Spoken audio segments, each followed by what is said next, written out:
Hi guys आज चाहिँ जाउँ है द रेड डुअर बिरता मोडमा रहेको द रेड डुअरको लोकेसन भनेको चाहिँ सिटी सेन्टरको अपोजिट साइड र पाइला क्याफेको अपोजिट साइडपट्टि रहेको छ।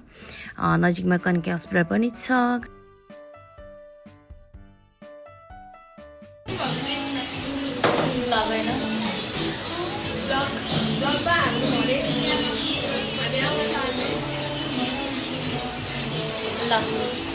नानीको हेरेको Hi guys. Hello guys. Welcome to Anisa Raiko mini vlog. हेर्नु न साथीहरू, हामी दुईजनाको नाटक यतिखेर चाहिँ म मिनी भ्लग बनाउँछु भन्दै सानो सानो क्लिपहरू लिइरहेको थियो र हामीले चाहिँ पानीबाट सुरुवात गरेको थियौँ। त्यो पानीको बोतल पनि द रेड डुअरकै रहेछ र हाम्रो फर्स्ट डिस रहेको छ टक्क खन। प्राइजहरू चाहिँ मैले त्यहीँ राखिदिएको छु माथिबाट गाइज है। त्यस पछाडि टेस्टको रेट पनि मैले राखिदिएको छु। यो रहेको छ क्रिमी मोमो।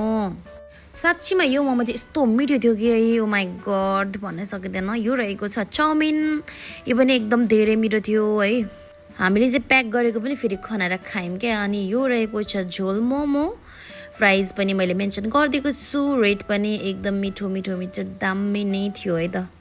त्यस पछाडि आएको छ अर्को चिकन 65। यो पनि मिठो थियो, टेस्टी। मलाई चिकन चिली जस्तो लागिरहेको थियो है त। त्यस पछाडि हामीले सबै खायौँ अनि त्यस पछाडि आफू एकछिन फोन चलायौँ सबैजनाले है।